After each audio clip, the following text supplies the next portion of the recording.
Hola, soy Liliana de la Juventud Revolucionaria del Ecuador y voy a dar lectura al Manifiesto de Córdoba. Pero antes, la Reforma Universitaria de Córdoba de 1918 fue un movimiento de proyección juvenil para democratizar la universidad y otorgarle un carácter científico. Se inició como una rebelión estudiantil en la Universidad Nacional de Córdoba de Argentina.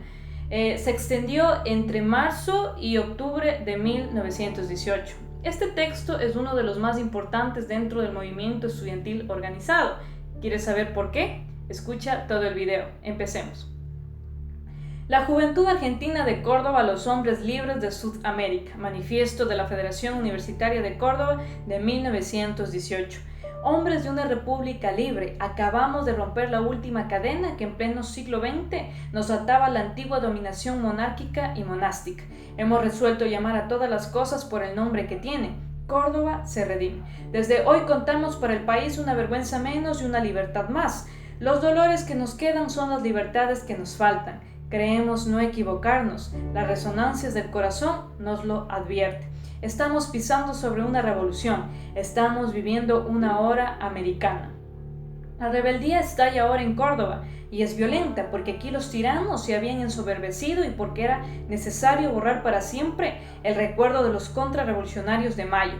Las universidades han sido hasta aquí el refugio secular de los mediocres, la renta de los ignorantes, la hospitalización segura de los inválidos y, lo que es peor aún, el lugar en donde todas las formas de tiranizar y de insensibilizar hallaron la cátedra que las dictara. Las universidades han llegado a ser así el fiel reflejo de estas sociedades decadentes que se empeñan en ofrecer el triste espectáculo de una inmovilidad senil. Por eso es que la ciencia frente a estas casas mudas y cerradas pasa silenciosa o entra mutilada y grotesca al servicio burocrático. Cuando un rapto fugaz abre sus puertas a los altos espíritus, es para arrepentirse luego y hacerles imposible la vida en su recinto. Por eso es que, dentro de semejante régimen, las fuerzas naturales llevan a mediocrizar la enseñanza y el ensanchamiento vital de los organismos universitarios no es el fruto del desarrollo orgánico, sino el aliento de la periodicidad revolucionaria. Nuestro régimen universitario aún el más reciente es anacrónico, está fundado sobre una especie del derecho divino, el derecho divino del profesorado universitario. Se crea a sí mismo, en él nace y en él muere. Mantiene un alejamiento olímpico. La Federación Universitaria de Córdoba se alza para luchar contra este régimen y entiende que en ello le va la vida. Reclama un gobierno estrictamente democrático y sostiene que el demos universitario, la soberanía, el derecho a darse el gobierno propio radica principalmente en los estudiantes. El concepto de autoridad que corresponde y acompaña a un director o un maestro en un hogar de estudiantes universitarios no solo puede apoyarse en la fuerza de disciplinas extrañas a la substancia misma de los estudios. La autoridad en un hogar de estudiantes no se ejercita mandando, sino sugiriendo y amando, enseñando. Si no existe una vinculación espiritual entre el que enseña y el que aprende, toda enseñanza es hostil y de consiguiente infecunda. Toda la educación es una larga obra de amor a los que aprenden. Fundar la garantía de una paz fecunda en el artículo combinatorio de un reglamento, de un estatuto, es en todo caso amparar un régimen cuartelario, pero no una labor de ciencia.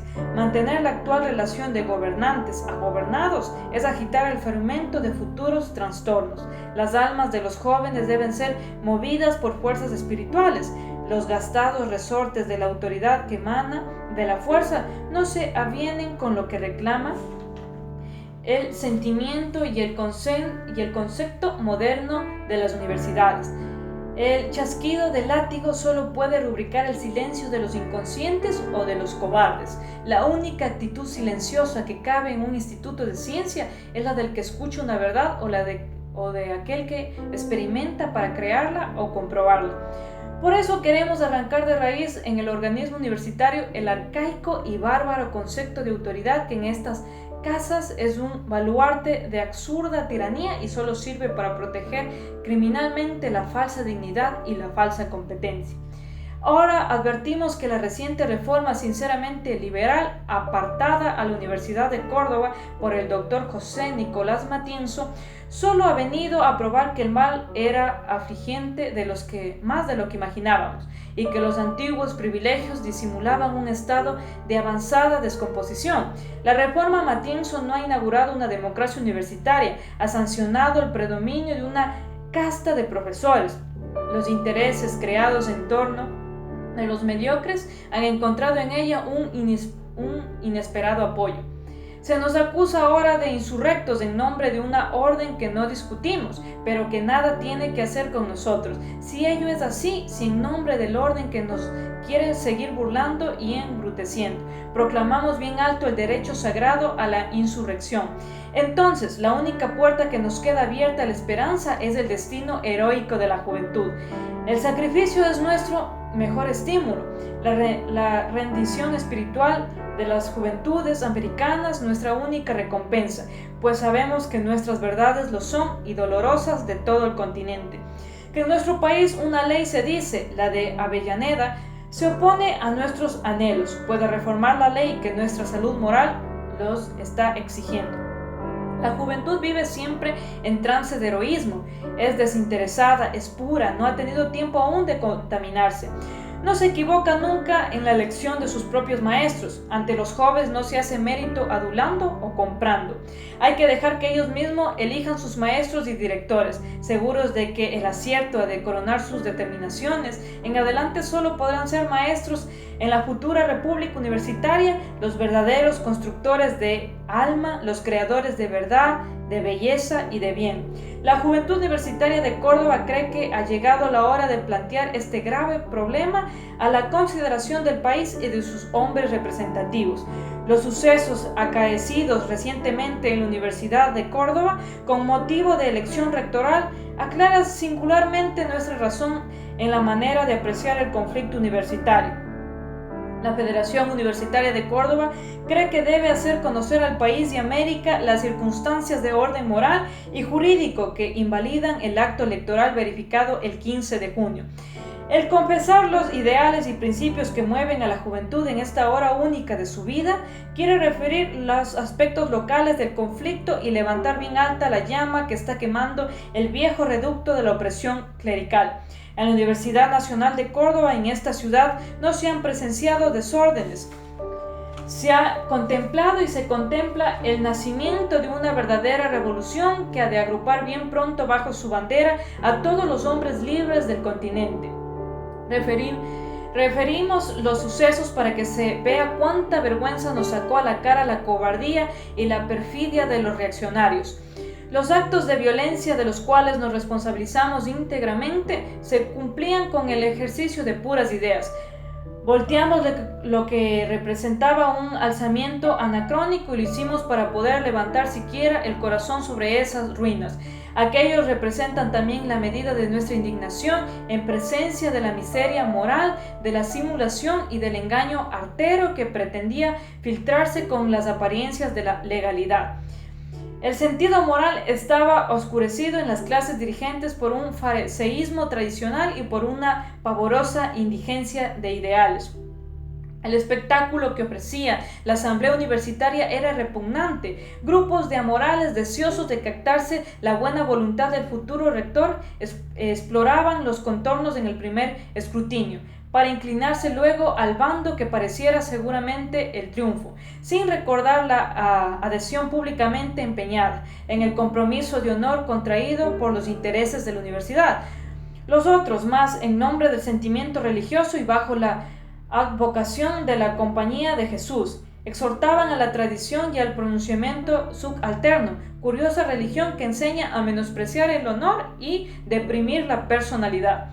¿Religión para vencidos o para esclavos? Se había obtenido una reforma liberal mediante el sacrificio heroico de una juventud.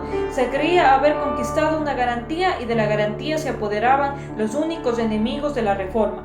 En la sombra, los jesuitas habían preparado el triunfo de una profunda inmoralidad. Consentirla habría comportado una tradición. A la burla respondimos con la revolución. La mayoría expresaba la suma de represión, de la ignorancia, del vicio. Entonces dimos la única lección que cumplía y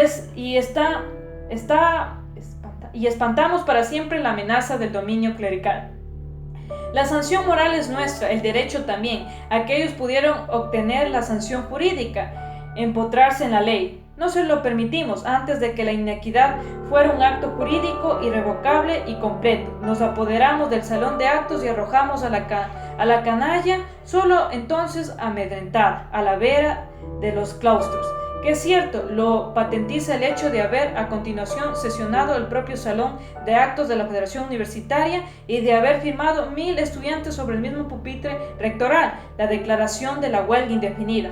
En efecto, los estatutos reformados disponen que la elección de rector terminará en una sola sesión, proclamándose inmediatamente el resultado, previa lectura de cada una de las boletas y aprobación del acta respectiva. Afirmamos sin temor de ser rectificados que las boletas no fueron leídas, que el acta no fue aprobada, que el rector no fue proclamado y que por consiguiente para la ley aún no existe rector de la universidad. La Juventud Universitaria de Córdoba afirma que jamás hizo cuestión de nombres ni de empleos, se levantó contra un régimen administrativo, contra un método docente, contra un concepto de autoridad. Las funciones públicas se ejercitaban en beneficio de determinadas camarillas. No se reformaba ni planes ni reglamentos por temor de que alguien en los cambios pudiera perder su empleo. La consigna de hoy para ti, mañana para mí corría de boca en boca y asumía la preeminencia del estatuto universitario. Los métodos docentes estaban viciados de un extremo dogmatismo, contribuyendo a mantener a la universidad apartada de la ciencia y de las disciplinas modernas. Las lecciones encerradas en la repetición interminable de viejos textos amparaban el espíritu de rutina y de sumisión. Los cuerpos universitarios, celosos guardianes de los dogmas, trataban de mantener en clausura a la juventud, creyendo que la conspiración del silencio puede ser ejercitada en contra de la ciencia. Fue entonces cuando la oscura Universidad Mediterránea cerró sus puertas a Ferri, a Ferrero, a Palacios y a otros, ante el temor de que fuera perturbada su plácida ignorancia. Hicimos entonces una santa revolución y el régimen cayó a nuestros golpes. Creímos honradamente que nuestro esfuerzo había creado algo nuevo, que por lo menos la elevación de nuestros ideales merecía algún respeto. Asombrados contemplamos entonces cómo se coaligaban para arrebatar nuestra conquista a los más crudos reaccionarios. No podemos dejar librada nuestra suerte a la tiranía de una secta religiosa, no al juego de intereses egoístas. A ellos se nos quiere sacrificar. El que se titula rector de la Universidad de San Carlos ha dicho su primera palabra: prefiero antes de renunciar que quede el tendal de cadáveres de los estudiantes. Palabras llenas de piedad y amor, de respeto reverencioso a la disciplina, palabras dignas del jefe de una casa de altos estudios. No invoca ideales ni propósitos de acción cultural, se siente custodiado por la fuerza y se alza soberbio y amenazador. Armoniosa lección que acaba de dar a la juventud el primer ciudadano de una democracia universitaria. Recojamos la lección, compañero de toda América. ¿Acaso tenga el sentido de un presagio glorioso, la virtud de un llamamiento a la lucha suprema por la libertad? Ella nos muestra el verdadero carácter de la autoridad universitaria, tiránica y obcecada, que en cada petición un agravio y en cada pensamiento una semilla de rebelión. La juventud ya no pide, exige que se le reconozca el derecho a exteriorizar ese pensamiento propio de los cuerpos universitarios por medio de sus representantes. Está cansada de soportar a los tiranos. Si ha sido capaz de realizar una revolución en las conciencias, no puede desconocérsele la capacidad de intervenir en el gobierno de su propia casa. La Juventud Universitaria de Córdoba, por intermedio de su federación, saluda a los compañeros de América toda y les incita a colaborar en la obra de libertad que inicia.